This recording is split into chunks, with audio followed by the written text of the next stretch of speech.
ni nua ne me no kure ni nua so ne me ampa na mbisa me nua ne se ade na me nua no na wo ya ade na me se me supporto ade na me sebe me nua ne wo nua ne me na wo ya ade na me se me supporto.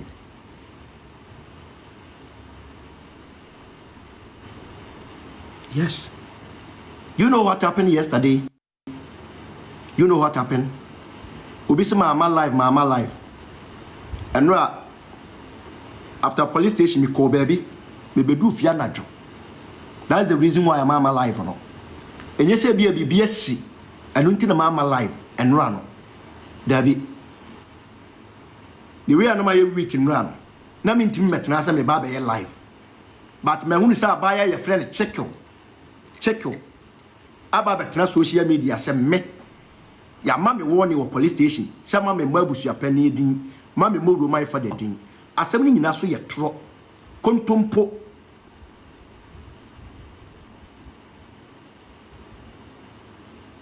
onim omodi atro ni kontompo na build your kingdom. Last week Wednesday and I mean invite from Accra Regional. Share openi bi de petition aba. Nti nyame ya adoma Monday memra. So Monday me ne me lawyer nyina na koy. Monday na ya koy no. Odi abusia munti asem ni yepa o. Oto mam na system say ni wo pretty am na nya wo de airtie. Odi munti case na obe narrate no. Na mo hwese case we a police matter. Odi munti. Obi anti say case we a police matter munti ni. We control me statement come. Yes okay. Nyame ya adoma on be shia me ne lawyer. Any pedmuna wa dey say be invite ne ba ye no. Which is Thursday ye no ye twem. You know, me control me statement come. Yes okay. Nyame ya adoma on be shia me ne lawyer. Any pedmuna wa dey say be invite ne ba ye no. Which is Thursday ye no ye twem. Inti nura o ma time. We could do pepe. Ene me lawyer do ho pepe na me say me wura na me say Roman father me nua wo ho Roman father no wo ho ati say papers bu na nima wo throw statement. Do you know something? Me hu ye no mambo shake ena hame ena metena ase enti okan o throw statement ni wie ye no a opia bonten no ena investigator ebe ka tell me lawyer so omo the new case ahead dey asinyaba nti me lawyer je chat no and we read the chirem so Roman fathers who did not atem asem ni nyina so wo se ne ma metwe into ababa ye case Roman father say me se ne ma metwe into ababa ye case nam say oh sa eno ano no wase eno ano no case no de buy ne ye ba akopɛ case no the buy no. Okay, abusiafo o de muntie o. Say wako school now you educated full kra na say wo de wo say wo ye ka hwea won tiase a. In which jurisdiction? Ana obi kan wo ho asema. Oko police station say obi adidi matemtim police foi. Monchi nipa we ntomo mame. It's only corrupt society. Ene ye yesade no. Na woni say Ghana fo no bi no. Omum pa de suente no o ka asem omum tie o eda edi be ye no be ka say we de see it's about time we the citizens no need to tell the police say it is their responsibility to tell people say go to court. So want me call court to kojo sermons go we ni pa from mana don't come and worry police. But as usual you know what happened? Some of the police now they are so lenient omo ye so corrupt. Didia ne ye obi pesi kama ne kakra bia kwase akesi bia no de kire. In which jurisdiction and obi didi watema ese okọ police station. Ghana for say ye ne bia me se o ma ne bia nyina ye bone ho ani bia o. Now say to Ghana ni to kwan a na se na dwene ye different from what Ghana. It was on your machine because kuro no wo mu a wo ye damp wo ye too damp. Nti pia wo gina kire na hu se ase sumbi kata ye so. Adwene nim ya dwene na emu kata. Ukoka no madwa. Adwene mu emu amre o. Me se Ghana for no. O madwene mu amre. Eti o mo fa no say normal sa na ye kuro mu tie. Because o ka asem ye no o mo mpe o de na o ka we enso ye de ye ne dia no oba ye de we ye me sa na ye tie o Sano motie. Root is a Ghana's jurisdiction. Now we don't do a sano. Your friend intimidation tactics. Sana Ghana for ye. Hey, was off on our can asemwa. Was a makopo scam police quacho. Hey, politician can asma yacho. President can asma yacho. Hey, oh my Benny. Sanya chicho mine. Ninjan say they are using this to threaten you. Until Ghana for no. Or makoye.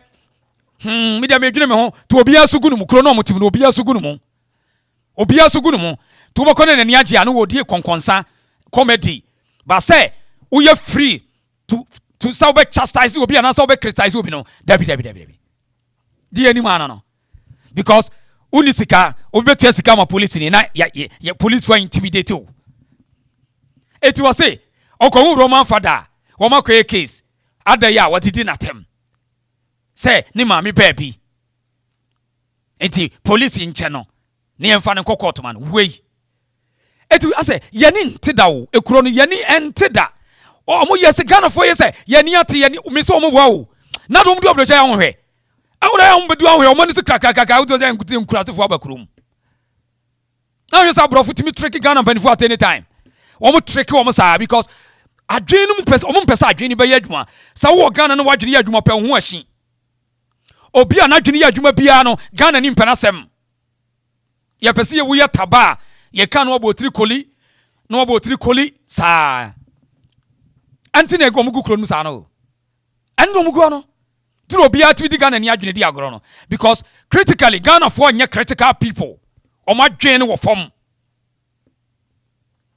anti wo mugo gigi position kwase asam sa o kan so ontie wo so o kra we tu no so ye di adwuma ni di no adia police for no bi ye no o ka pe wo me say ya na wo kan akwa se Dadiesoabahene oyi ma hu sa santefo no bi kika nkwase asem say ade na wo kire wo mo say wo mo kan asem no mfa nto mo vadare tu Dadiesoabahene munyimi ya mo nkan didi asantefo nyina atem mo adwene wo fom eti bully ni too much eti we no wo mo sheda wo ye de wo ko police station ni ya bully no akwa no atom eti se wahwa wo say Councillor Lutrot omo chai da no ye na kwache court on case na yemfre o tete yemfre case ni dia wontimi nkasa bio tie dia kana case ni yemfre on sa Councillor Lutrot why silent ai on sa no di mora ka asem we bi pa aha yemfre case no say ye frɛ pe ho beto say case ye frɛ na judge be ebe make determination one frɛ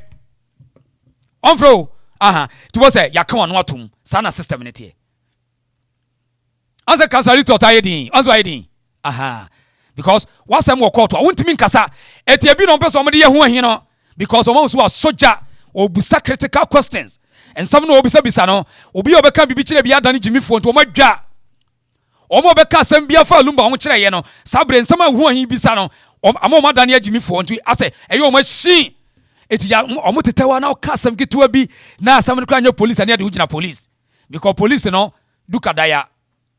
And this is country called Ghana. Omuso omani abie. Ti buroni pete bia ti mibu Ghana ni faso.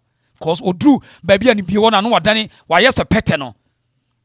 Ghana ni du buroni kroma no wa yesa pete. Osro because adwene ni nyadwuma ti onhu de ekoso. Yes. Eti when o ma sada o. To mo ya se ho ahin we kura ye beda kana no atom. Ese yetimi silence no. Ene mo fa police bullying and court. Tia Ade na me fight mo mo na me say no me fight me kai no maka kunya semu ni so mo de ono ni case na ka first one na ba ye no akwa ka ma me twa kunya semu yes o ma me twa maka obetumi aka no kre and I want to mean kind of credit. And no winning. Me real who sign am say into a maya team say that here.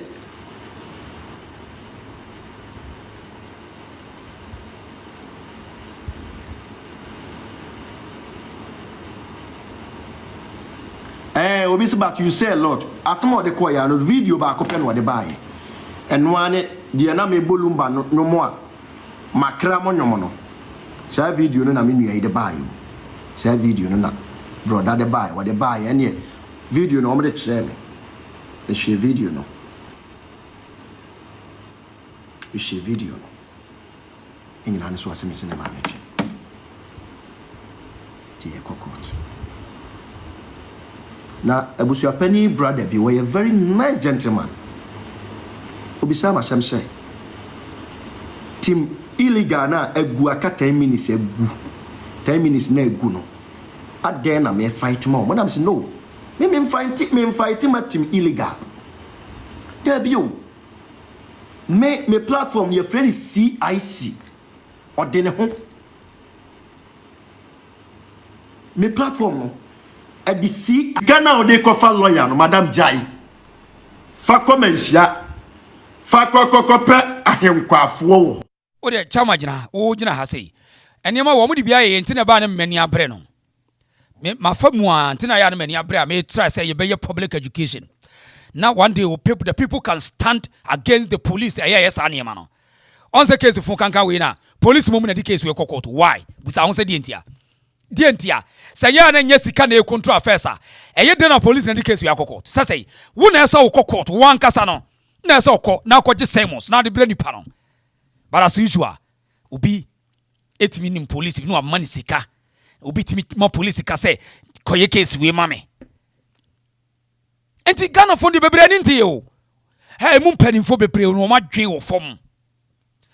So asam no when you say you can say chairman, we are building a system. We want a strong system. Obi aka wasama go to court kwajo say mo say ko we no fama no. Enye police asem. No. Ya obeme nso sika. De be faka je bribe we koye case ni mame. Ebe the police anya ni monyam. Ebe the police anya ni monyam. Why? South America say obi adidi attempt police in Koche no. What the heck? Obi adu attempt anya ndai. Police in Koche say go to court officer wadi femi wa. Kwai. Court na kwaju date. We di ye de no. Ye police for nkwado mo special. Omo special. Enti ho. Oso obi adidi natem. Police enye waye case. Police mum na mfa court. Now only the next thing. Both the police for no court, prosecutor na ekono. Bibia betimi asi. Now okodru ya no. No akwa catch someone chere court to say, "My lord, we are doing investigation we investigate my lord. Remand ne maye. Or the remand ni pani 2 weeks my na ye investigation." Kuro bi anipa be free. O dia me so Tibon koso fo ni bi dia wo ka wo mo no fi say ye wo na wo ka wo. Ye di be ye wo ma me no obusuafo. Sao to prosecutor na kona say ye shane mfrumu a oduru court anu akoka che my lord case no me nya investigation wie enti no be ya afa no man ye mfa no nkoto ye kokum 2 weeks na ye wi ye be sa de na ba ye wi ni ye wi ni ye de na ba officer papa on we are also democracy on abuse of power, destroying the system.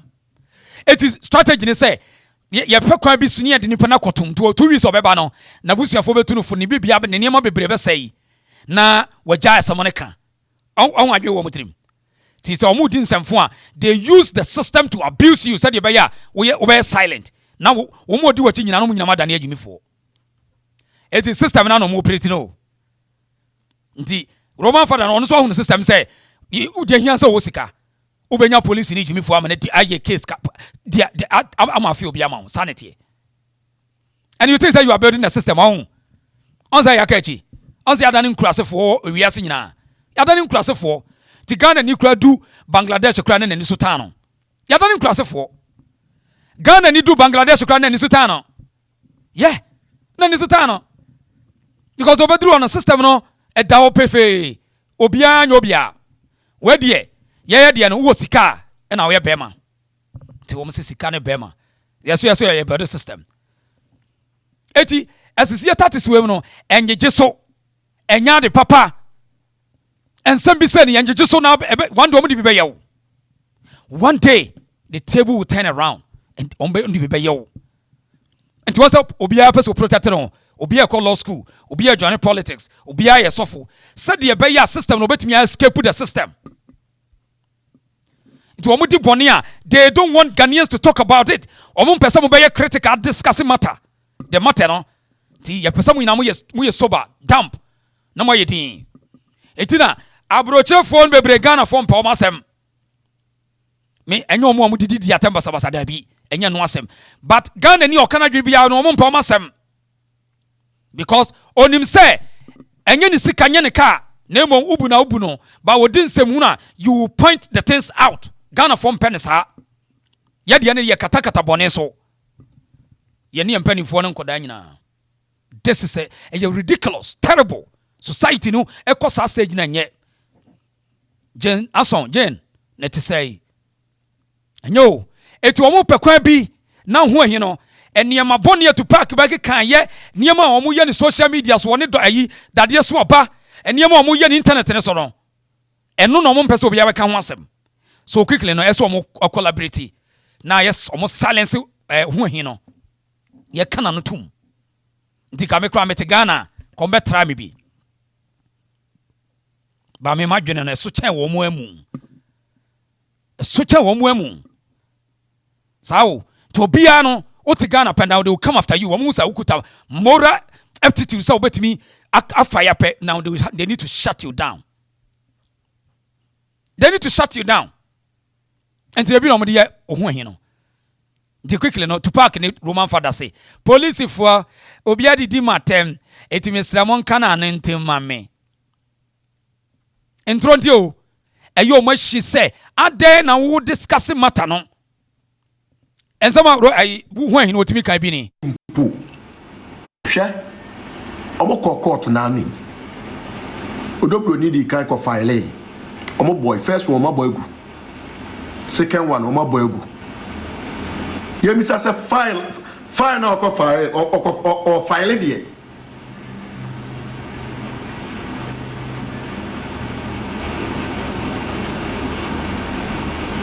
Third one say oni lumba wo ma 6. Nti yam fa nka 7. Omo ombeche ne ma ho. Ade na ma na wo yesa. Obapa ade na wo yesa. Kwani tufu. Obapa de na ogi no wiase. Ti dia wo de akoso ese we ya fam ne de ode na komu nyina still ni kunu wu akimpo. Ni kunu wu akimpo. Still o pese de ni wo gifri maame ne nhyem. A day. Mami obetumi awu. Otel mami sisi na nkasa. Ti de wuye. Obapa. Ade wa wahwe nyame anim na wuye eye.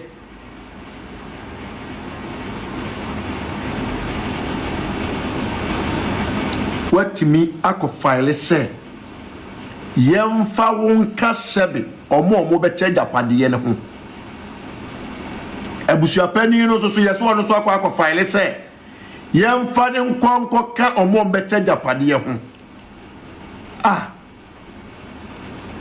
Can you imagine? Ade no Chaupa obete yempasi ebe kansemo but semopa mo bete. It is one point in say omo pese obia enya asam ne kan. Now the more no omo say no, now they are giving idea say bibi eto lumba. So they just don't want people to discuss this matter. Bibi to lumba, the more now omo chasing people using intimidation tactics no, people are getting ideas idea na to lumba nti amo yes ade no. Because lumba sister jina bonti esu say adenti na Dadiesoabahene Tupac ya gangi up say o me ye hunu ni nua no. Lumba sister ni osu abonten.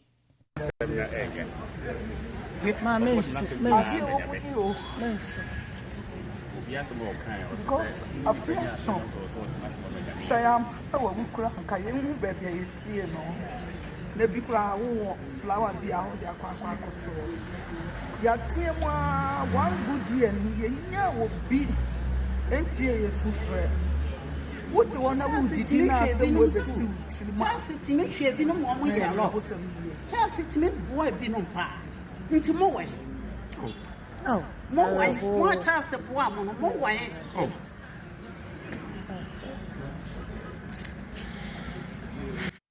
Lumba sister Gina Bonti esu se Dadiesoabahene eni Tupac ya ka bom se chinchina wo ne betwe manson e kwa se wo pese wo hunu ni nua wawu nti nya no a enya no a enso wo na de yo man kan nyom de o de Dadiesoabaye wo na de bi ye ni nua ko mpene da ko mpene okoka obenya ti bon koso bia begina o se obe defend nkwase asem sei eti de o me ya ne se hey, mummy and police ne court huna wom.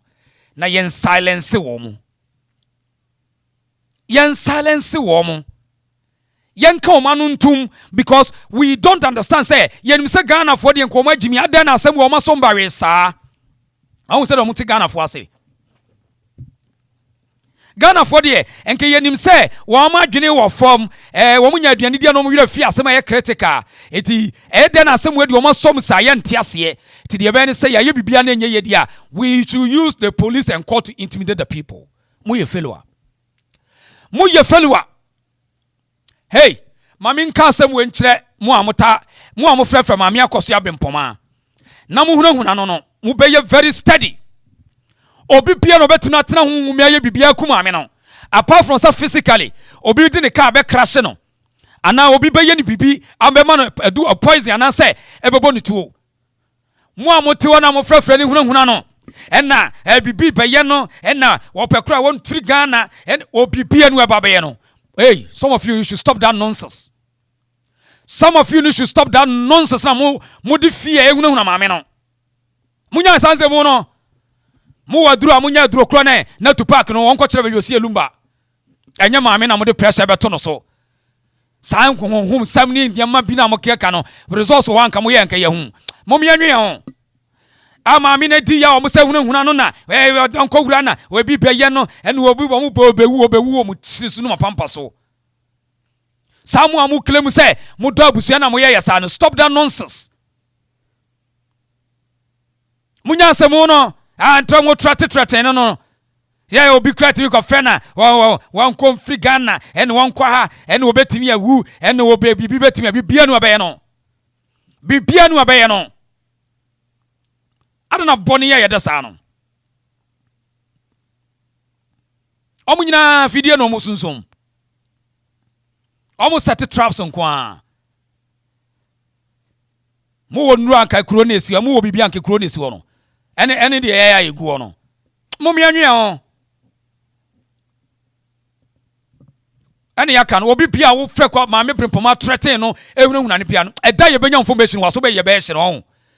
Ya pick intelligence. Na die benya information was your best near say, who are dry near here. So bet me Janua. More dry, come fear for come more fancy womb.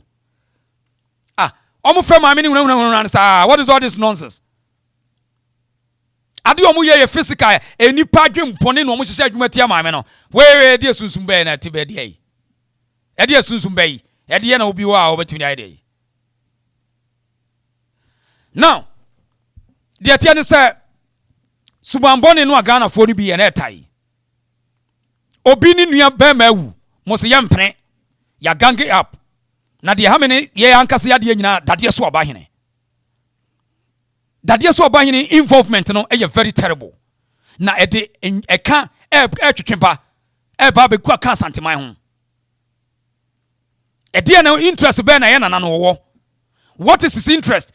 So ko twekata in your own capacity. Wo she Kumasi traditional council say. Wo she Ajasi Feku ase adan no na twekata wo ne dim say Tupac ye busu apani.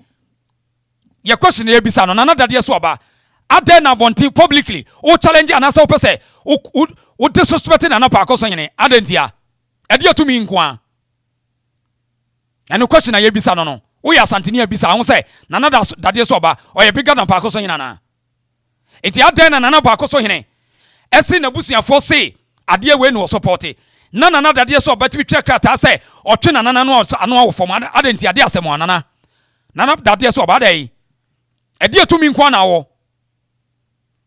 Are you so scary?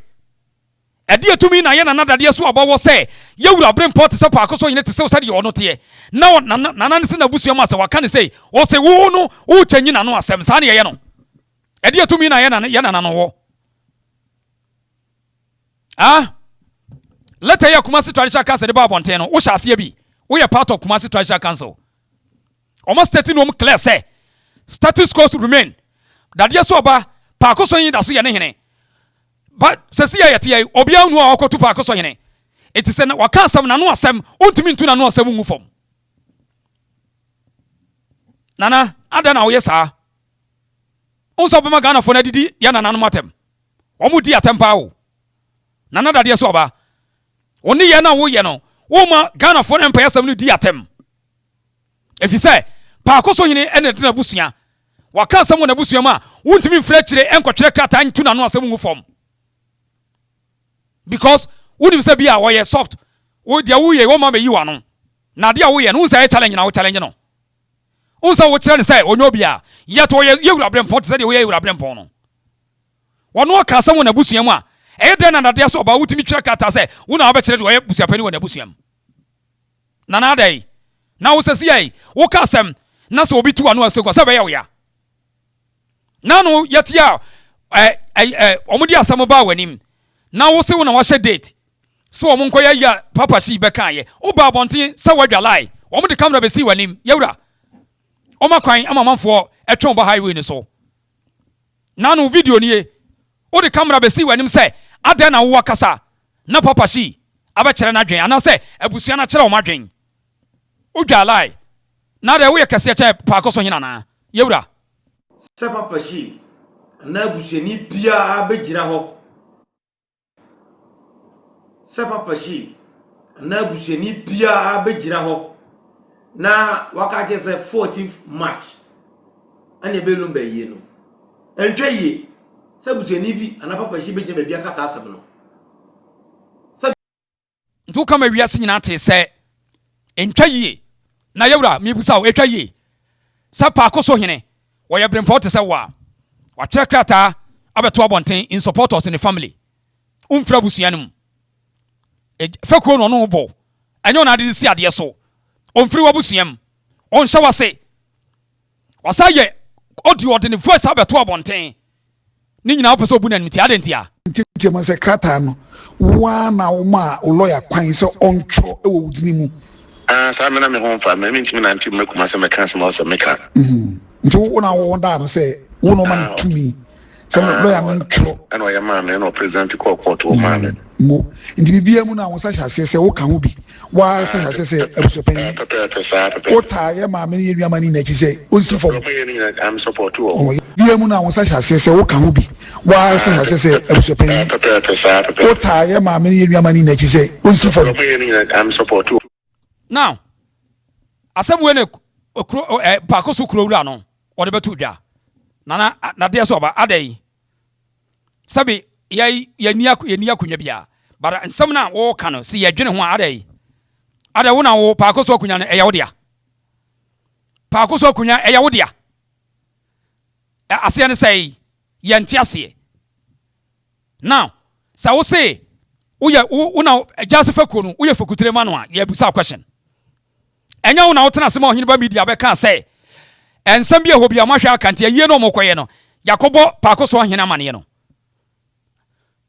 na sɛ ɔma go ahead sɛ monkɔyɛ ayie ne deɛ a ada na saa ɔhene kora no watimi mu go ahead wɔ n'abusua mu yɛbusa wo yɛwura nana adai ana sɛ woyɛ hene a I mean we are on top of every knowledge ana what is all this adai how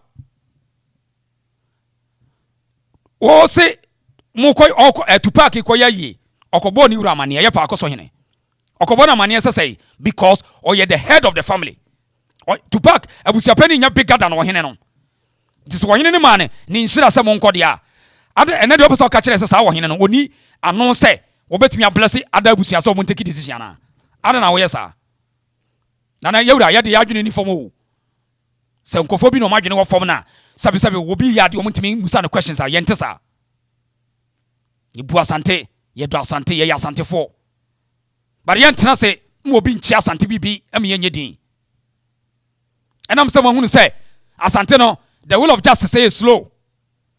Obi didn't say more. It better take it too long. Sana system na koyentia. Cause say we say obi abeka the way obi tanachi and obi antanachi. Ono na didn't pay the oil. Obi any tanachi. Na da obenya 7 no bo say obi antanachi. Na abusua no ena wotimi abusua we no betumi asisi wo montia. Saka ya abusua bia enkasa no makansa bia ni ho de akere no. Aya abusua bia kan mo man warning. But omo de akere no. Because as some ye na de be na ya na kodu ya wuranim. Onyu so petro otimi nya hwe. Aya abusua bia mese kon mo ye na de be na ya. Amu asam no kan ya kodu ya wuranim. What is all this? Sawo obi etena abusua bia hene. Na wa kana asam na abusua am. Wo se wo no wa de no. Na wo ye de we be ye de. Me ka asam we oza me nye wo ba me ka asam be ye wo ya kire wo. Eti upa na wasama me ba wanim so me nim de me ka kire wo. What is all this? Muna mo ka ho ba manfo di asante fo atem no. O ka ho bi. Asam na ba be national issue. Ede na wo twetwe ho do ba wura asam no. Mo obi kra timi ka o mutimi ya say ene obi na hye wati obi be na hye nachi. Obi an hye nachi. Obi an hye nachi. It's about time abusuani to challenge na Dadiesoabahene. Abusuani eso omo sulo niam ntia. Eso omo man warning. So on twene from abusu asemu. As say pa akoso abusu no e map Dadiesoabahene warning says stay away from our family matters. Upon form ko sante hene wo. What is all this? Abusuani na omo chichi niam aso because e fie bi ma Dadiesoabahene come man warning. So on stay away.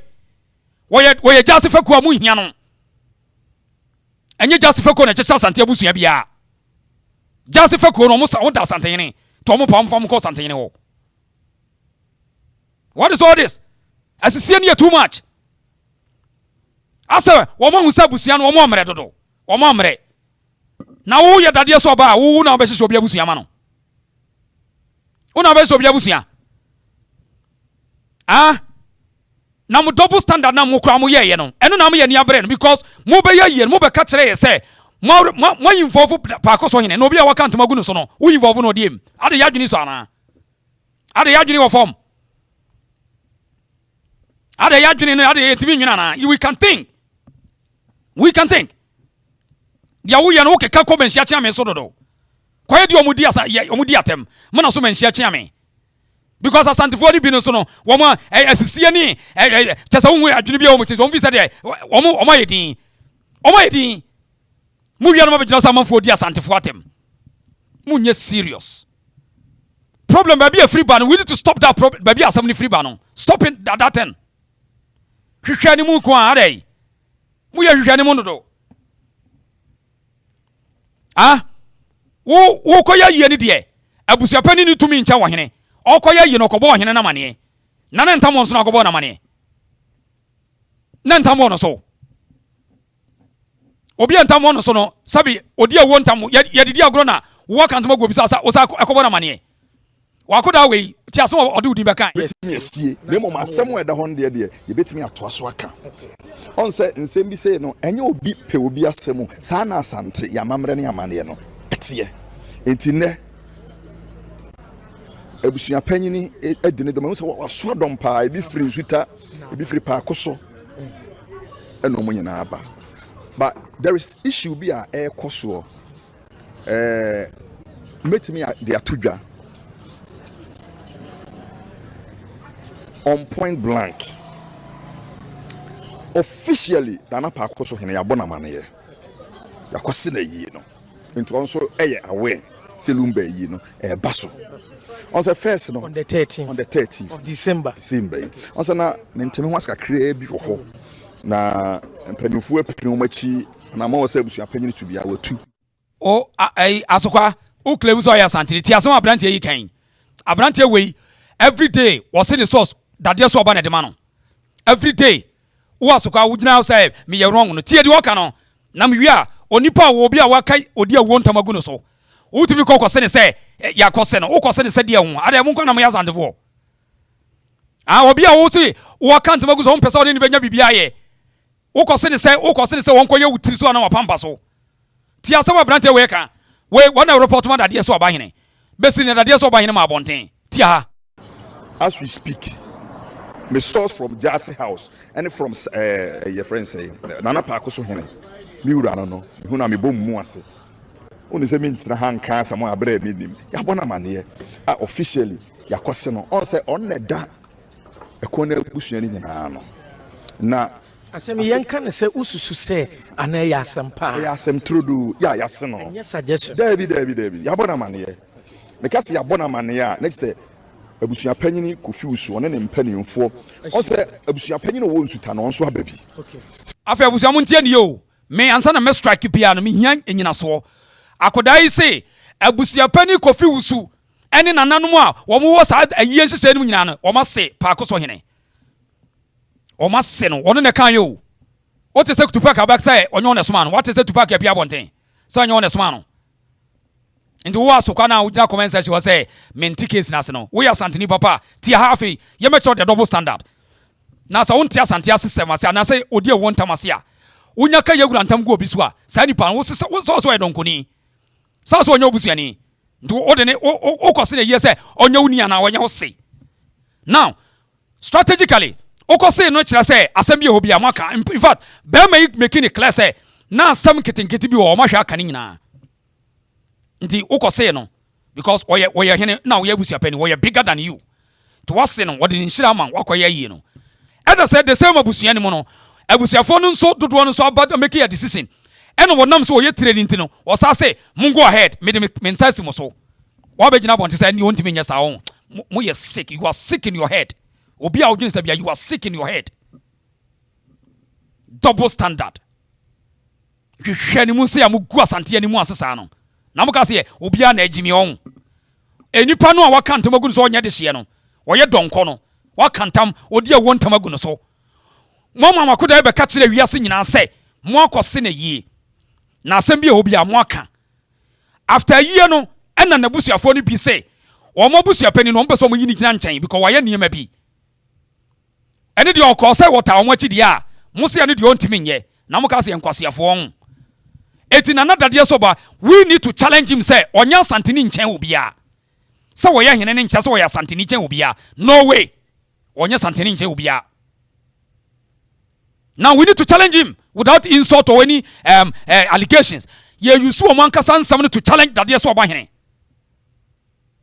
So odi e won tamu a onni sa agro na wodi no.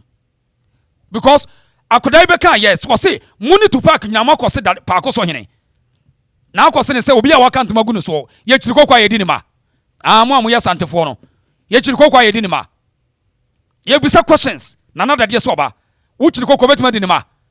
Aduane ya mfa senche ya de seka aduane wo meto nanan mu chia so no ye chedi now ye yura bre mpon na sa wo ye niam anya ye nka na wana ka kire wo who told you na ye ntas na nkogu yura ni mu ase se ne ye nya santefo see empanifo bi wo mo ye corrupt they can organize and support you but some of us we will never allow that and nobody can do anything no pagawoya eto ya santini papa videos na me botro wan kasa dwene ho obi a waka ntamagu no so bia na mu nsua de ntia asantefo no bebre no mu ntin samase obi a waka ntamagu no so wotumi kobo ekokose no ekose na yesu wonye dai wo me dai na se wagya tum sase na wo ye ohene fantastic na so wo ye ohene de ade ntina sa wo say o make decision wo so wonye ntum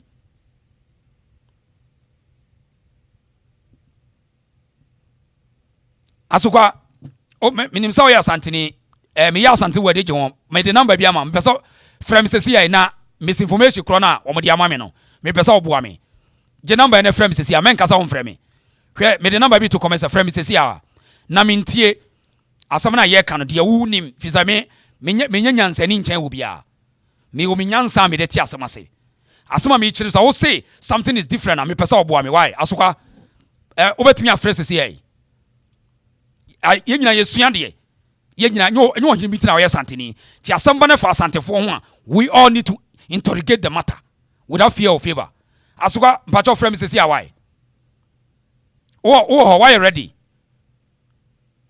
ready me pesa obeka sa won frɛ o frɛ sesi a me pa adesua pa. Ya me pa adesua papa. Mama yes number on efra. Hello. Hello. Hello. Hello. Asukani ana. Go ahead, you got a life man. What the man can do to be our man. Oh, ya me pa adesua. Wo me ya na unsa me ya na pese me sua de free obi a ho. Nto de.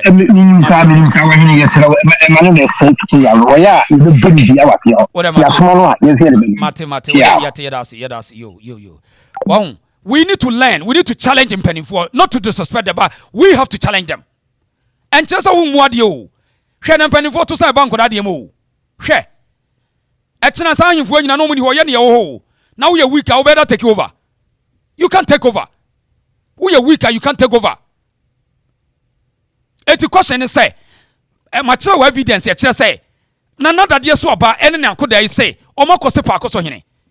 Na wakose na wakose ne say we hwan, oye pa akoso ekuo ehene. Na akose no. Na wakose na wie no wakoye wayi aba. Ena ono ni nkrofo no bi so aba. E di asemo beto ne wote ne sample asase so. Wo se ane de wonti mi nye. Na wo we ni e de ade anya double standard. It's a disgrace. Tie de yakano. David so obi ye hene no enkyere se obi ya yade bi na entoa so ntimi challenge no me challenge nana Dadiesoabahene. I am challenging him. Na mo asantefo ni bi no a mo nsua de no ensem na me kan kyere mo se catch up say e bia me wrong this way na me musa questions eno ano no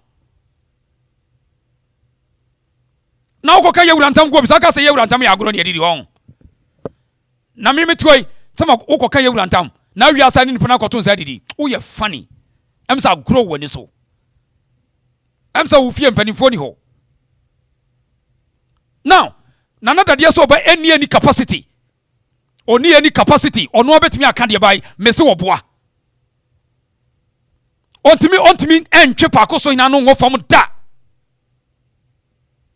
pakoso hina se na busua se no obeya wono nchimi kire de omonya wo na busuam na lakia waye ne se na busua no aye wo mo omre na wo mo nhyada ntene yemase na nka sabrei ensam bia nkoma ka kire Dadiesoabahene ko watwe ne ho akogina nchen omo de ache no because the way no enye manhia asem de way ne nyo hene bi asem eya hunu asem eya abuse of power na Dadiesoabahene no ebasa wo mo antia asante asem bedi di atem because Lumba case na koye national issue enye manhia issue Lumba case we akoye Ghana for asem enforce antefo ho enti so obi di yewura di dimensia di bam na ye tena se hunsa ba bia oba ne nya wo se ma ye din because wo ye de wo ye wo hene unso be haye de wo ye de di asante atema ye wo da ho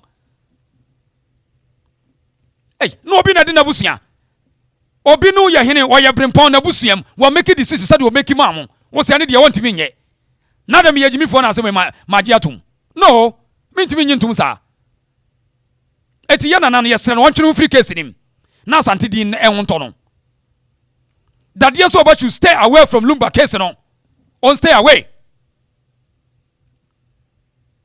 from Lumba case because what they can set standard not to worry was study double standard at all so bibia no obeka obi abefa ontwene mfrim na ye wonto ye na omo didi asante fo atem dodo omo kam na koto menhia cha menyina adentia eye de wo ye nintia na sanana Dadiesoabahene ejin hutum pa se wo ye brempon a ede no ni Tupac kodi nkomo na da abonten dia no waka kire Tupac what is obeka bibia kire no enso papa shi ka se mi no o di camera si nanim double standard mum ya nwe ho na yesi asante yesi the weak enkofo ye weak na checha asante we need to challenge them not to disrespect them or to do any allegations against them but we need to challenge a statement on the abonten no ya jejeje ni ama sododo na manfo didi atem saa na obi a wo aka ntamagu no so wo koya yedi a wutimi bo na mane na wo bo na mane awie de asem bio musimo siesi asem bio o masiesie nya saa na wasiesie awie ntidi edi asem na asɛm asi na busua no wasɔfo na busua asɛm a wo se me de me nte ase na me ye jasi fa kutire eti je so obeka kyerɛ me saa na ye no eti abusua no wo intimidate wo mododo abrempoma abusua no wo intimidate wo because fear no system no o esuro o hiantia wo hunahuna abusua no dodo eti yan kama na nane nte ase on stay away from abusua asɛm no we don't fear him we respect him we don't fear him on stay away wa also yes antini a wonte ase no frɛ never lecture me na mentie on stay away every asabusu asɛm no anu na me ko kyerɛkyerɛ mu TikTok kyerɛ wo mo no because mahun so mo di atam dodo na ase ye nya brɛ me ya santini a medwira sante ho omo di ye manhia kyɛ me atoma ye me ya ntina me no mo kɔtena ase omo ye program bi na me bowura so omo bu afu enso metimi kɔ kan me omo down ma lecture wo mo te ase say omo no ba bi asɛm no free ba omo te asante sɛ ye system ne sitie anya asɛm si a na asante ahemfo mo omo ye dai obi a di ne nkui wo ne kurom de na omo be kapa akoso asɛm pa akoso asɛm ye pa akoso asɛm emfa mampɔn ho emfa bekwai emfa sumunya ho emfa bekwai ho enti sɛ wo ntimi nka wasɛm a ɛne pɛ baabi abaka kɔka no na de asante mu no o pa de ne wanko a obi anko ma wo nti abusua na ɛsɛ wo moko na no na dadeɛ so oba ɔne Tupac aka bom so mo ne abusua ne bɛko so they need to treat him as such that's all they need to treat him as such said ye bɛyɛ asɛm no bɛtumi adu baabi a ɛsɛ du o gyegyegye ne so a obɛbuli mo saa na himfo bebree ye ade ye ne yanti kuro no ye ne bi de ɛkɔ so ana na no maame bi wo de ani suo ene ko bu ɛkɔ wiawia santehene anim ye kɔ wie no no ma block ne sɛ na asɛm beduru santehene wo enso ye hu ne santehene tu saa wa hene no ade ye nim ana ye nim de ahemfo bitimi ye manhia gate ye nim sa ahemfo etumi dada nkrofo no ma begina gate achi na no yente ne ye wura wo di asɛm na de hye gu pono ne ayi wo mo ba no omo su emba bi kra kwaso wo mo ma manhia bi ye nim ne nyina hom na prevent wo mo etipa akosofo no mo mani nya den so obi ohene ne kyase obetumi abuli wo no otimi buli wo we are something you need to fight asante we fight for something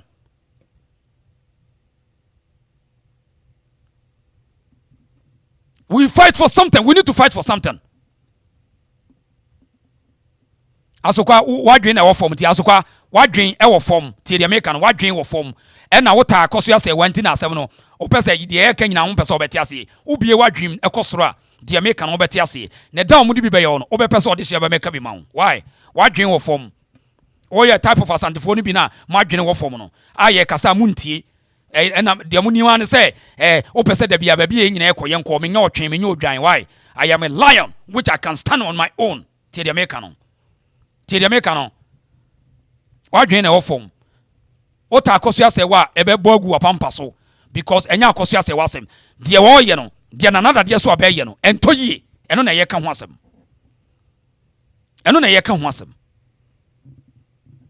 di kokosua de na me de me masua de yeze mesua de masua na nada de so abaye ne so wote asesi ya me challenge no wani it will shock you me challenge no otimi hunu na me tiria meka no to person tie mi a sem na me ka tie sem na me chechire mu no na dwene ho memfo wafu no wakoma me tie me o yesa benya problem why askwa o yesa benya problem on de be chere no eti abusuani to challenge na another dey so aba say on stay away omo wo hene enyo onyo mo hene on stay away eso mo challenge no because on time ye abusua pani ma wo mo bully Ghana for no ama Ghana for no bebre adwene nyina deda no odwene ho anwonte ase wo ka se we leadership bully ye leadership bullying enye leadership bullying enye leadership na de kro ne de akro bully nipa de santima nyina ye ne de no on bully nipa ade na mumu bi ma baji tumi na mu bully nipa sa no obi nua ba ma wo ono na e kana asem ginchina ye chese de ye pese ye ya ne ye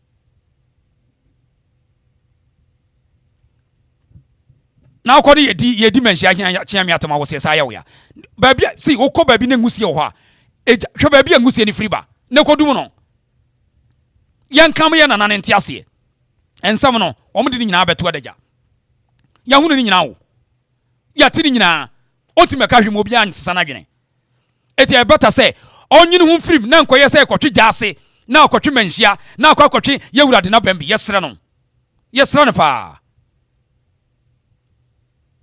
some mind games na omudi manhia play no ya hunu ni nyina wo from day one ye hu ye some mind games ni sa confident trick no ya hunu ni nyina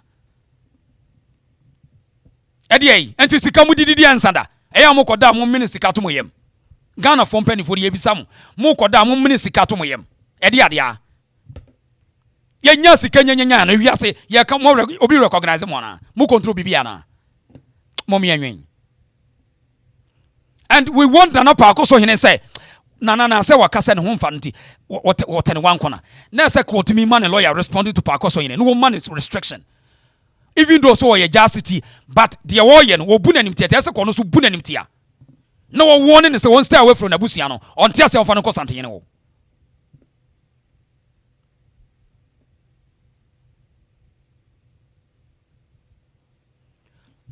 eti esasa busia no esore no mu ye protest tia Dadiesoaba say stay away from yabusia semeno ano no on tia say on fa mo kosante hene wo eno ano no na mo kokama samtire yewura because say wobaye a block to abusia no wa block abusia no because pa akoso hene ontimi nkosante hene without or pass through jase wa block mo eti nukura ni say esasa abusia no eye protest no protest against Dadiesoabahene ene so mo ye eso mu di suni kojan ebo mu ti bo mu di agokwa mu mo odaja ngu no so sta na samu ye omo obuli omo dodo adai oba wiase wat mi pani samda wo ba wiase wat mi pani samda sa obi abusu obi sunya ne yawu yase de ni funasie wo mo hwe a wase yampene yase yampene I'm here say number say askwa na efra me ya me pese me sua de hello the reason yey oh anya sokwa okay na pese o kade ade mama the reason more of a friend is saying pakosofo no enti ase say when you protest to Dadiesoaba e was say a man e wo kromu ho fo ba kutimi hwedun sogu ne so na say ne bra wo you pa na wa to aboni wo bedwam eno ano no ontimi nya ohini bio because e ka say ye the bureaucracy and I say ye the politics and I say ye ba be follow the right channel la 1 year na aba no e was say obi hwedun so good Dadiesoabahene so e wo bedwam obi yi ne pad ahometie no to bono e wo bedwam na nani so ti ne why because say ye ba be protesting say ye be throw whole letters lawyers ye be bre e was said mama china mo e ma no mo ye bra e wo abusua ni mu no ba ko yi ne pad not to bo hene no yate ehia o ma ti do so good ni so when give dodo yate da eh ndidi na tem church asem ndidi opani ate wo de church asem no why me did not tem the bullying is too much because me senka wo man kwankwose na yie no anka me nka asem we bi na kire so mo di emra no so na kokko nipa na yie na awia wasa be say wo yi me enka wasem na dai eti abusua no ye de ye ka kire mu mo mpe kwa bia mo betimi a defy jase for no makopie yewura ni na bebo mo yewura ni otie ni nananom nyina asem otie obi asem by no experience am wonti no udi agora wasem enu yewura nim da enam experience am wonti a wo mo ahemfu ni bebre yawe bebre kura mo 70 nko eye obi na aye road block eye wo ho wo de fadi agoro eti abusua ne nsore no mo challenge Dadiesoabahene se wo mo so wo hene wo mo yewura de prempon adenti no bebu na obubo wo mo wura nim tia sa sentia enti aso mo sore na Dadiesoaba mo man won say on stay away from mo bosua sem na eno ano no onyo mo busu onyo on free mo busuam on free wo mabusuam no obi nua wo se me pese me hu me nua ase yampene ya chinchina ache that pakoso ni say busuapani no odu o manu me dina sinchen a yes yampene we no an say na me ede na mo ye mo de ne mesiesie sa no na o ma na ka na wo mo enye na asante amamre sei asante amamre bia nseye and Asante Amamre ne yaton because of that yes so bentia anu nti na oyes omo yes ano Asante Amamre be na say now obi ti mampo fa ho ne de ekoso won fa ho oye na Amamre wo Asante ma obi atene ba bi ba Ghana fo no be ka o madwena kire de omo pe bi omo beka we ono be da Asante Amamre ada Dadiesoaba no ne kase yes no abe stop ya Asante enti abusuano na eso omo fo omo adwen na omo hu the strategy because ade omo ye ne strategy dia Dadiesoaba ye nyina ne say case ni nkokọto a na omo delay mu sa na omo delay mu tire no na me ka say abusuano lawyer no wo wadwuma ye pa o wadwuma ye say letter na churches Dadiesoaba na tire letter in own capacity not you say a good faith and Dadiesoaba wo ye de wo ye na hwe letter we Baba Jama Nkrofo no kobusa e share da twere we intentional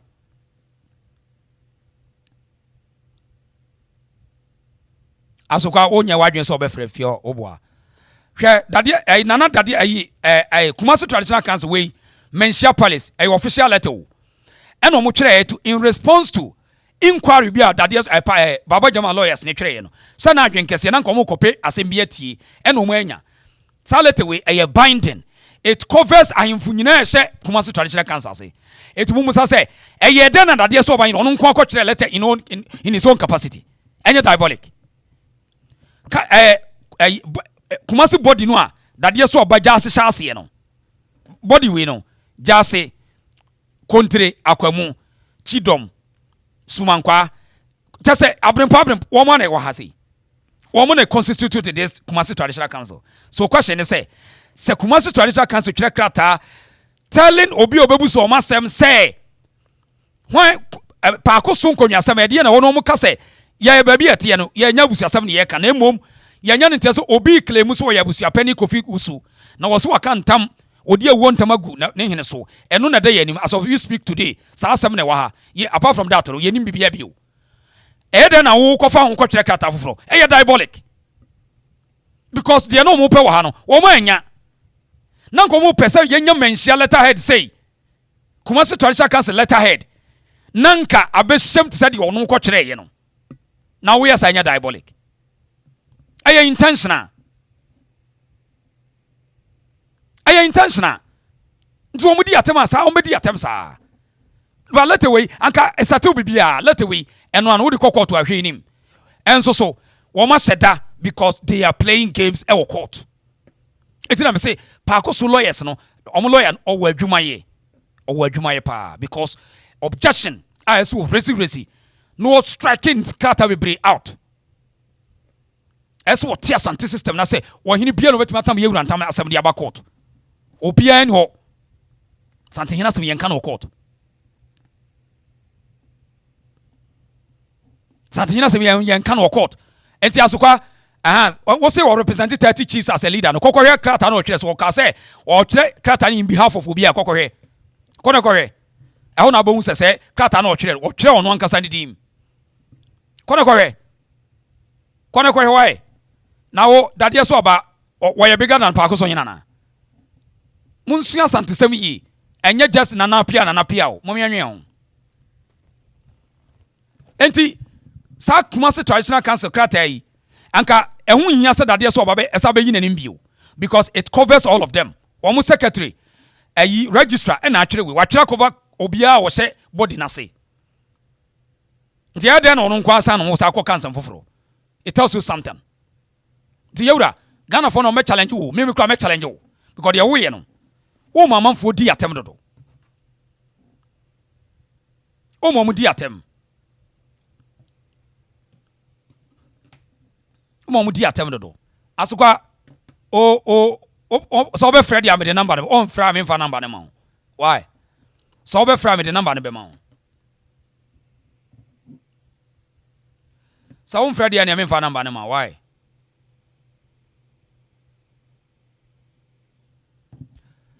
o be Fred na me pese o ma kire me ade kro na yenti ewusu asem me ti obi asem mami wo comment say so why you ready so be Fred ya me the number ne be ma me the number me was see ya so on Fred ya me fa ma why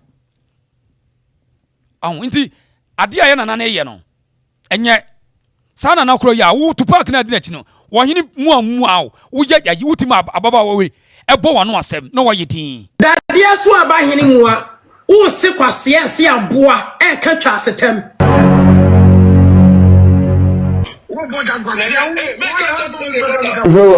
But sawo di osina obani nyina no ebe koye na no otumfo se etutu ho.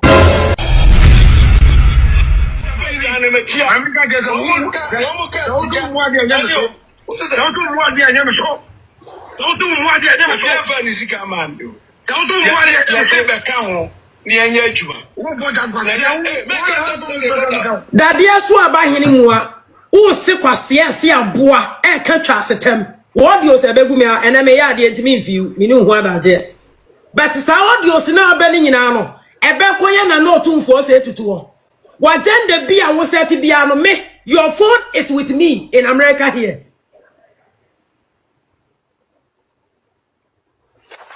Phone Dadiesoabahene. Your phone is with me here. What the Ghana meti America, New Jersey. Ba won komo be a woody biano. Me tewa ha. Me catcher. Me pamoncho empenifua. To our audio show. Sa oba wait me threaten. Nana Dadiesoabahene. Otimi threaten no. Now we need to park ya kasa kofu so akasa. Na watimi di wano asema ko take internet. Now we say jiji sa nipa we so. Yewura. Why? Na Ghana no ano. Boni ye yete. Some of impanifo ne nkoda. Tie osofo yi. Oda mo abusia. Monti osofo da mo hu boni ye woni tirim.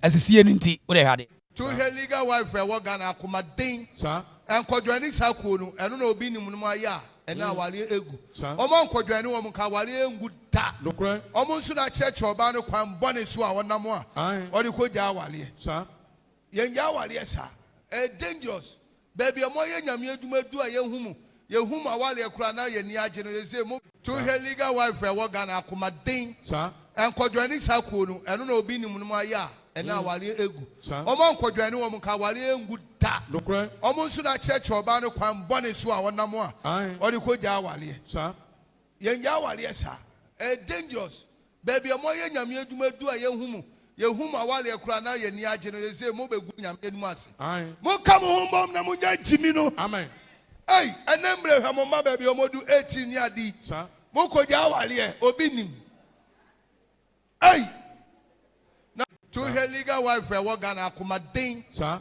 en kodwani sakuo no eno na obi nim no aya ena awale egu omo nkodwani wo mka awale engu ta lokre omo nsu na church oba no kwan bone so a wonam a odi ko ja awale sa yenja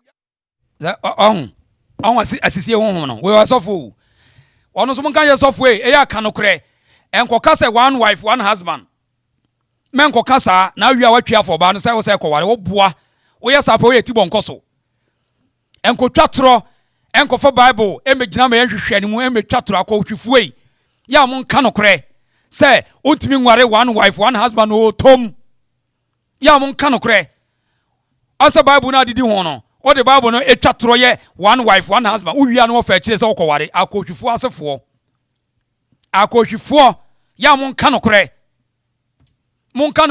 tom monka no kre na ware ba kwa ntimi nware biaw enye we na utwifo akire ne chese oye bema bi aka no kre enko ware ba ko enko twatro enko ye ayi for better for worse one wife one husband wo wia no ofa akire so okoware wo wia ne oba ne ko kan say o ha adwen wo ya akohwifo to her legal wife we Ghana akoma den sa enko dwani sakuo no eno na obi nim no aya ena awale egu omo nkodwani wo mka awale engu ta lokre omo nsu na church oba no kwan bone so a wonam a odi ko ja awale sa yenja awale sa dangerous baby omo ye nyame aduma du a yehum awale kura na ye ni age no yese mo begu nyame enu ase mo kam ho mbom na mo nya jimi no amen hey enembre hwa mo ma baby omo du 18 ni adi sa mo ko ja awale obi nim hey na oba nso to nnwom mo ne mo agu ase mo gu nyame anu ase amobe kakura mo ka wo fie social media na mo gu awale ene ngwa se be nso no asofo nso me ka nyansasem na we afa we akodi we echi we skodi de na koso mo ka mo be de na nkabo mo ba ana we sa na wage ana ye de ntwem on ko fa ne yiri ba ga be ko amen ne yiri ba ga be ba me sew na no anu no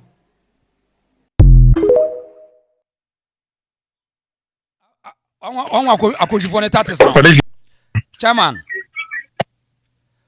we dey me chia oni odwumadi awu yes asukoni ana na dabi mami pakaka bi ntwam Dadiesoabahene ne ne mana oye no so disappointed me Dadiesoabahene mikrom hina mikrom hina no minnim no nim ne nua nketwa opokum nyina me ne mum nyina yesu ana Dadiesoabahene to bla no ati etim na ade na oye ne so disappointed me hu ni say ne nsem ne ba ye na free ye mu ne we mu threaten that time no ene bia omama na hunu se Tupac na mene hu se lumba ne japade do nti begina ma ye na me nka ho ne ye nkyere ye cha mama obi because ade na papa ne wo ye no ase entomasum me bo mi date sia me wo fa no mu bi ne wo na himfi on but so sad so yes ani manema no o guze nim guase na me hu se aswa ne se wodi 10 years na me say you must be ashamed of yourself so what something in the brain for 10 years now udi sanse hunu we didi sanse kwase sem we siachi encourage Dadiesoabahene asia wo so nya de kotoa de betina ko di sa kwase sem we no kreda ho bi enim se no kreda ho ni na udi e chedi kwase sem se enti uba to no na sofo na esi abo ni video na sa sofo Ghana for na ngata dodo na adwen wo fo sofo na so dem ni akomfo dem difference o meri en ade a wodi asisi wono mu ti say recreation bia so na gadi nyango pon Ghana ageza want to kwani bia want to kwani na Ghana papa mobo enya kura we aye we ta wo bi egu no kwa wase wo fufu wayi atonsu asi bi choba osofu jz si amai we se wono se me ya sofu we to wasia we se sofu na kwateze mungu wa chama me dase ba orisia yawo asabra ye mu na kan wona juma pa wodi chairman me dase it is a free country be me hu number ni bi da onim say osofu ya de oye un say ye mpanifo bi ayo madwen say they don't take responsibility obi ni madi ni nkwasa so so omde kwche team legal wife wo de wa mu hwe so obi ni ma ye childish na why ye concept once wo de omde kwche team legal wife so wa hu once omde kwche team legal wife wo de wa hwe say osofu ya so ye jz o so ye de yo chese we asori wo no tawo dukadaya obi num no wi guest no ono confess kikan kwase asem e wo ne yire chi no wo de omodi kwose opo obi dia kwose no ekro ni die asemo wo de yenko enim ekro bi pani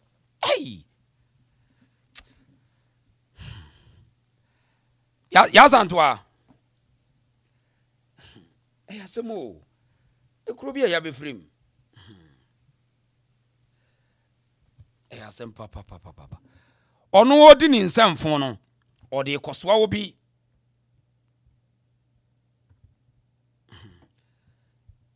ya santwa papa mahuso wa frame ya ada sem no opeso ka bibi kire me ana mahuso wa life ana uni life me wa life pa life na mpesa me ka bibi enu am ye ya so wa ma ya ankasa kafra mitimi kasa okay abusuafo me chia obi asem amu se oba ya de me ba na maba asem na mpanyifo se de opam wo no mere ya osunya de abetimi age wa home dane da anye lumba na akoye kende Japan sa anye kende Japan na akoye yankasa yewura ba ku pay na we di asem bi na me de to anim na no na yewura ba Canada me bisa wo ya bisa Canada for ni America for ma me se omo man to Kevin Taylor se o hu se papa na ba we de oben no ankasa radio wo benua me hu say yes wa ben obetimi akọ face no na wa ayampia na wotena America to krom ototo no na nka me hwe ne se nko be ko akototu wo enso antimi anko enti ayam bisa mam na ne wo ni papa ne bo nkwasiafo nko ba bia yewura wo no ba bia yewura wo no ni papa ne ko wo so osi ewura shema ma ase enti o shema ma ase de mama protocol no obetimi akọ na ja wakọ akoye de ya ja aye mogwo wantimi na ne kai wantimi anye ne medical de to sumi me ko Kennedy asem no so na mpese me kakakra na wonu se wonu aba de na me de na me de anyu so ya santo ayi e show na me no kame enan me nyanduru ho we nu ye ka ayi dade so aba case bi on and Tupac me bie fula na ma fa na ne de na me ka bi tire why na ka me de na be ka ho why ma se ne mami nyai dade so aba hene mami ka dade so aba hene asem ni bi mami ka bi ya himfu no omugu papa na nchen no anokwasem ni ye ne mu so mu ya himfu nanso ya krokro mo de adane wo mu jimi hwe de dade so aba hene oye no me eku ewo emi ku na wo manhia ho no ahemfo no ba ko ka kire ye wa buokire no se ebe ya nka ya ntwe ho ne efe ku no maganafo acho sasa mo mi mfida ho na ma mi hu se ya hemfo mu papa na nche me se me ka so obi se ya hemfo mu papa na nche no omotaye e ma me ba ko Canada Montreal efiri hodo no wo ku no ne do no atu afiri mu edo na afiri mu eti abuokirefo de ya hemfo no omomfa ye nye yesu ne mo yihu se wo ya hemfo omo pe bibia dia no mo aso mo do abuokirefo but se mo cancer na mo challenge mo na mo hu ye wo shi so wo de wasam ko ho kra omomfa wo nya hwe na ne na mpese me ka cho me se wo hwe yie na ye wo abuokire ya ne wo Ghana ye nua bi bedi ade ye wo abuokire ne de sika sponsor no motimi abedi akonya na mana yie edi sa wo yo hene na sa wo to no wani ule mu ahu sa wo yo hene ye de wani betwitwi su bi ngatam Dadiesoabahene so wan hwe ya wo hu wo se tiwa so se de obi atimi ka de opekire no kane na mmedi mani toto no de so watwe no ho no watwe no ko do eden na obi abusuam obetimi akwa akosi abusuapanyi wo ho wati bi da ye nua no san bi no ka mo ntia ase ade ala wo hene ne ye na ase ade jawo my life mom na kwa kwase na mu tabu se eno pabiri na ono ye na adwese nkodo ba beto yi se wusa wunu mu hwe no obi ba yansa na obeye journalist ono na ni be Jimmy kwa no mu Jimmy na Dadiesoabahene se wan hwe ya wo hu atama ye bedini no obenu hu se wo ye wo hene wo hene indeed woto obi aye wo hene se de kotoko hene sitie na wo jisika se lumba ja padento wa jisika de abusuapanyi Tupac lumba maame wa maame na hwe ne ma ne da manim ne sempu anim ene japade no kwa mu nya ncheye gise lumba funu ba bia mo de akohye no mo de aba so mo mam fa maaya akohye bimpoma entrase emo obi enche ne ma no wonsuma lumba twedie wonsuma ne twedie se ni wu asam na woka so mo pese e che japade ne de aba bia mo de wode na akohye mo famra because me wa ha na Israel ni boy bi be wu wa ha omo abusuafo ne de funu fi severe ha e de komo mo Israel e wona metam se sanya asantefo nko eti de obeka se nipa no owu anu wawu no obi enka na ntum na ukọ upe kwa abuafo asieye na koti wura ba ko fatowo wura abuafo asieye na kọ neto na fese beja wa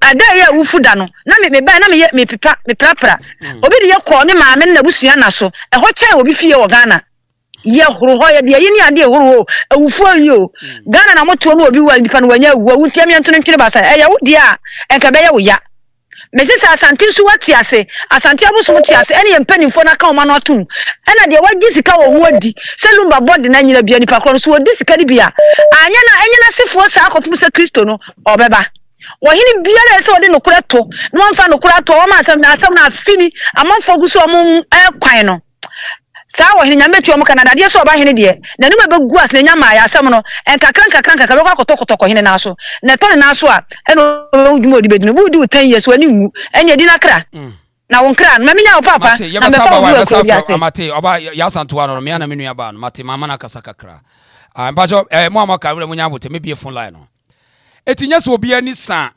Dadiesoabahene ne niam ya begu internet no so no etwetwe aso ema yenya adwene bebre enye so obi ani sa no so nye so obi ani sa no better so obetwe no free lumba asem no eno ano no because medical set double standard at all and enye first na no obi slow be see slow you be know that we respect our leaders but we don't fear them. We respect them but we don't fear anyone. Now we be catch say enipa na mama kan tamagu no so no yakwa akose no ye ne na so wie wie no no make other decision dia osement ase and dia osement ase otu omo hini ba media do di titi internet so akeka when dia onye empani fo na nkasa mo ya manfo anyam ho adwene bebre hwe obi tisa sofo ye akwa ogina yense mo keka obi nim na kodi ni nsem no wo mo de koso etim legal wife e de na etim legal for mo ye they are defending asisi and intimidation nya no a o ma ye dey o mo na so obi nya awade etim legal wife no bebre o ka so mo bebre ni kunu nyom no mo kunu nete da mo de bia mo pese obi menya obi aka bibia ma ne da bia de oni kama for ni osugu ni yem said de no na brempoma osuin said de no ye maami wo ye woni kama for ni obi a woni ba bia o de asam ne fa na sa na ye mo de anu ntina me say Ghana de obi ni wudili na wani nya de obesisi wo owi obesa asre omu se wusu kura de anu se ayenya no oh su sa na omo tie to omo de si atwa uwa na akọ one day born obi de boni ba fa boni hia no obi ye pani wa mu no jimi kire no next time okwa no oba obabu amwe sa na wiase to ye principles ne de na wiase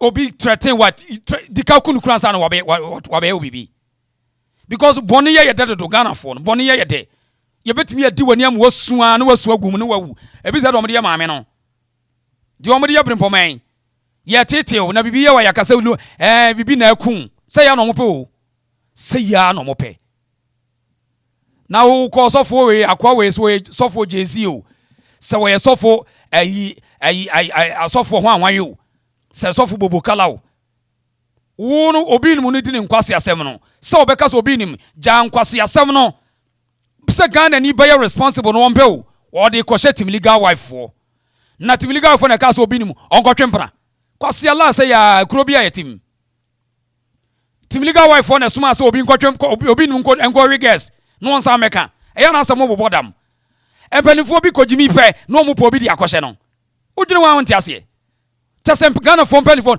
dodo no person be responsible da bibi on be obi na ema omoye bibi on be obi na ema omoye entina ho politicians aye o man no odi sikari as fambone chem obi kra tu ko public accounts committee wo say my law Mr Speaker mpacho mi nim de ma me di sika no mo fa nche me why cause yala say na obi nim na kwwe ne gas na apaja wo say team legal wife for na ma ne yire ja no obi na buka so omie nanum na o makeka nsem no ase ya na mo adwene nya adwuma ase mo adwene no eni ho na de tabafo na gumu na ase ma adwene no wo fom ti mu kan kwase asema de kan challenge mo Ghana fo kakra bi de ti mi challenge mo so mo fast ko ye hu yo machine ti na me nkwa asori na me ti asori de mo asa ka meji mic akeka fo akire no sa so fo jai na de o ka wadwene nya adwuma sa adwene ni ya adwuma ka bo nso obi ni obi ne kwhye na no so obi o meka so wakotwetwempana ade o mama nipa ni nyina da ne taba kro no o mama nipa ni nyina da ne sekontomre ja aka no nti de beka bia koli na papa mama dada papa dada sa taba nko a na omugu kro no wa wani ade bia no mbe sori etia o because wo ye de o monye bi na wo bi kodin semu timiliga of de no maka wo mo se dade no ba ware wo Germany o ton otimi ware biu na me abusua na ankasa no me se wo mo ya Kristofo dodo wo ye no asem a coffee pie munsuo ni nnua ni nyina bi na mo bobodua wo ye so ya ware ye se ye nware wo wo obedi adanse nyina ne ya hwade mo asem mo frefren suo ni nyina ni munye na mo bo mu nyina nnua obi a obo asem do mo mpese obebem mo ka so wontwene ho a enye court ase court wo mbe delay mu eno asem obubu o mu nnua mo dume wo mo sao Ghana no de we no man crazy things around you can't get your things done you see the people no one more crazy mentality it is no more deal you need to go harder boni ye de Ghana for boni ye de ye tiri mo odene let no one deceive you you're very wicked oba je ho pass see oba mo wadi yawo wo de nsuya na tena ajeje so fact take Ghana ni for granted na wo hu de beto wo de take Ghana ni for granted oba mo waso be ye hye owi obepepa na no sa ne wosere sana Ghana 40 me Ghana ni bi don't let anyone deceive you. You were very diabolic ways I did dealing with nipa Adam di be no bete masepa yankwe anim enti Dadiesoabahene masema mdi twa to se ontwe no mfiri lumba asem num eno ano no ontwe no ho ɛnyɛ ɔno ne bɛkyerɛ obi o medi abusua pani ɛno ano no ɛno ntina ho ahi no wo kyerɛkyerɛ mu a wo mo pɛ baabi di nafa no self force e was obi on the chusu obi abusua pani ma no yes Dadiesoabahene sebe onu na busua wo mu no e Dadiesoaba ma panini na busua mu ma panini chusu na busua panini etu onu ni ntimi nkroso ne hye sebe pa akoso en se Dadiesoabahene so ase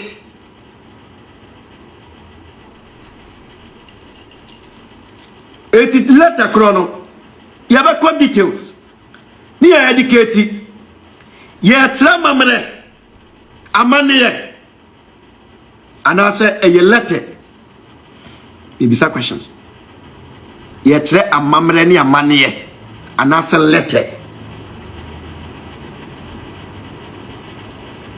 asabe the letter ko retain you seat so ya busu apani on ko retain seat so be tell number da pade anase say bibisa o etina Dadiesoabahene na nka ya relative mu ha ya wurawura mu asa ni kura bi wo mu a sabe na inkwafo bebre ne nkwafo bebre including Dadiesoabahene na nkasa oya me wafa tinu kura bi wo mu ya be hunu mu yempese